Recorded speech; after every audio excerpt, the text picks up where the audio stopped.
ரொம்ப கஷ்டப்படக்கூடாது. எங்களை பொறுத்த வரைக்கும் தொழிலாளிகளுக்கு நாங்கள் உடனடியாக இன்னைக்கு எங்ககிட்ட வாங்கி இருக்கிற 13,000 கோடியை கொடுங்க, டிஏ நிலுவையில் இருக்கிற 2,000 கோடி கூடலாம் கேட்கல. சாதாரணமாக இந்த பொங்கல் பண்டிகை கொண்டாட இந்த மாதத்துலேருந்து ஓய்வு பெற்றவர்களுக்கு கொடுக்க வேண்டிய ஒரு 5,000லேருந்து 7,000க்குள்ளே வரும். அது இல்லாமல் எங்களுடைய இப்போ பணி செய்துக்கிட்டு இருக்கிற ஓட்டுநர் நடத்துனர் தொழில்நுட்ப பணியாளர்களுக்கு டிஏ இந்த வருஷத்தில் 4 மாதம் அரியர் இருக்குது. மொத்தம் 18 மாதம் இருக்குது. அந்த 18 மாதம் கூட பெருநாளி பேசிக்கலாம். இந்த 4 மாதத்தையாவது கொடுங்க, பொங்கல் சிறப்பாக கொண்டாடணும் தான் எங்களுடைய இறுதிக்கட்ட எங்களுடைய கோரிக்கை. 3வது பேச்சுவார்த்தைக்கு தேதி அறிவிங்கன்னு சொன்னோம். இந்த 3 தான். இதையும் அரசு அது கவனத்தில் ஏற்றுக்கல. இன்னைக்கு அமைச்சர் நாங்கள் அவங்களுடைய 2 கோரிக்கையை ஏற்றுக்கிட்டேன்னாரு. ஆனால் இன்னைக்கு தான் அது விளக்கமாக சொன்னேன். எனக்கு எந்த கோரிக்கைன்னு தெரியாது இருந்தேன். இன்னைக்கு சொல்கிறார், என்ன சொல்கிறாருன்னா வாரிசுதாரர்களுக்கு வேலை கொடுக்கணும், நாங்கள் கொடுத்துருக்குறோம். அது இந்த 2 கோரிக்கையில் வராது. அது பின்னாடி இருக்கிற அந்த 6 கோரிக்கையில் அது ஒரு கோரிக்கை. அதை சொல்லிருக்கோம். இதே அமைச்சர் சொன்னவர் வரவுக்கும் செலவுக்குமான தொகையை கொடுக்கணும்னு கேட்டிருக்கிறோம். அதை ஏற்றுக்கிட்டாரோ அதையும் ஏற்றுக்கல. அதாவது செலவினங்கள் இல்லாத வேலைக்கு ஆள் எடுக்கிறோன்னு சொன்னதையும், அதே மாதிரி நிரந்தரமாக வேலை எடுக்கிறதுக்கு அந்த இது நடந்திருக்குது. பிப்ரவரியில் நாங்கள் இன்டர்வியூ நடத்த போகிறோம்னு சொல்கிறாரு. இது 2 தான் எடுத்துருக்குறோன்றார். இது இன்னும் காலதாமதம் ஏற்படும். எங்களுக்கு நாளைக்கு பொங்கலுக்கு இந்த 2 கோரிக்கையை ஏற்று செய்யணுன்றதான் கேட்டோம். இதுக்கான செலவினங்கள் 70 கோடி தான் வரும்னு அந்த அதிகாரிகளே சொன்னாங்க. இவ்வளோ செலவு பண்ணுற அரசு ஒரு 70 கோடியை செலவு வச்சுருந்தா எல்லாரும் சந்தோஷமாக பொங்கல் கொண்டாடி இருப்பாங்க. இன்றைக்கி பார்த்தீங்கன்னா தமிழ்நாடு பூரா 21,000 காவல்துறையினரை இன்னைக்கு இந்த எங்களுக்கு பாதுகாப்புக்கு பணி அமைச்சிருக்காங்க. ஒவ்வொருத்தருக்கு 2,000 ரூபா போட்டால் 4 கோடி ஆச்சு.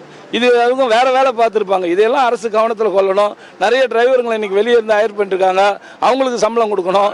இதெல்லாம் கணக்கு போட்டு இன்னைக்கு நாகர்கோவில் திருநெல்வேலி பக்கம் நிறைய விபத்துகள் ஏற்பட்டிருக்குது.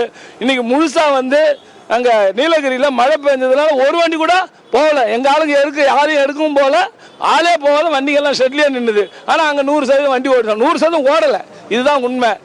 பத்திரிகை ஊடக நண்பர்கள், பத்திரிகையாளர்கள் தயவு செய்து எங்களுடைய கஷ்டத்தை பொதுமக்கள் மத்தியில் எடுத்து போய் சேருங்க, அரசுக்கு சேருங்க. அரசினுடைய முதலமைச்சராக இருக்கக்கூடிய முதல்வர் அவர்கள் இதை கவனத்தில் எடுத்து உடனடியாக பேச்சுவார்த்தை நடத்தணும். அமைச்சர் அவர்கள் என்ன பண்ணாரு, இன்னைக்கு காலையில் பேச்சுவார்த்தைக்கு நான் தயார்னு சொல்லிட்டு நேரம் அண்ணன் கலாம்பாக்கத்தில் போய் பேட்டியை கொடுத்துட்டு ஊருக்கு போயிட்டாரு. நாங்கள் எங்கே போகணும்னு சொல்லுங்க, அதுக்காக போக தயார். இன்னைக்கு அரசு பணம் இல்லை, செலவழிக்க பணம் இல்லைன்னு சொல்லும்போது இன்னைக்கு பிலிம் சிட்டிக்கு 500 கோடி ரூபாயை செலவில் நாங்கள் பிலிம் சிட்டிக்கும் நமக்கு என்னங்க இருக்குது? தொழிலாளி டெய்லி கஷ்டப்படுறாங்க. இதையெல்லாம் அரசு கவனத்தில் கொள்ளணும்னு சொல்லி பத்திரிகை வாயிலாகவும் ஊடக வாயிலாகவும் நாங்கள் எங்கள் கோரிக்கை வைக்கிறோம். அரசு எந்த நேரம் பேச்சுவார்த்தைக்கு அழைச்சாலும் நாங்கள் செல்ல தயார். அதை விடுத்து வழக்கு போட்டிருக்காங்க, 2 வழக்கு, ஒன்று மதுரையில், ஒன்று சென்னை ஹைகோர்ட்டில். எப்படின்னா இதுக்கு இந்த வேலை நிறுத்தத்துக்கு ஸ்டே வாங்கணும்னு. அதான் வண்டி ஓடுது, அப்புறம் ஏன் நீங்கள் ஸ்டே வாங்குறதுக்கு கஷ்டப்படுறீங்க? அது ஒன்று இன்னைக்கு 2 இடத்துல நடந்திருக்குது. அதுக்கும் நாங்கள் கவுண்டர் ஃபைல் பண்ணுறோம். அது மட்டும் இல்லாமல் இன்னைக்கு கிட்டத்தட்ட ஒரு தமிழ்நாடு பூரா இந்த 50% ஓட்டுநர் நடத்துனர் பணிக்கு செல்லாததுக்கு நாளைக்கு பார்த்தீங்கன்னா எல்லாம் ஆப்ஷன் போடுவாங்க. வண்டி ஓடனா ஏன் ஆப்ஷன் போடணும்? இதுதான் உண்மை.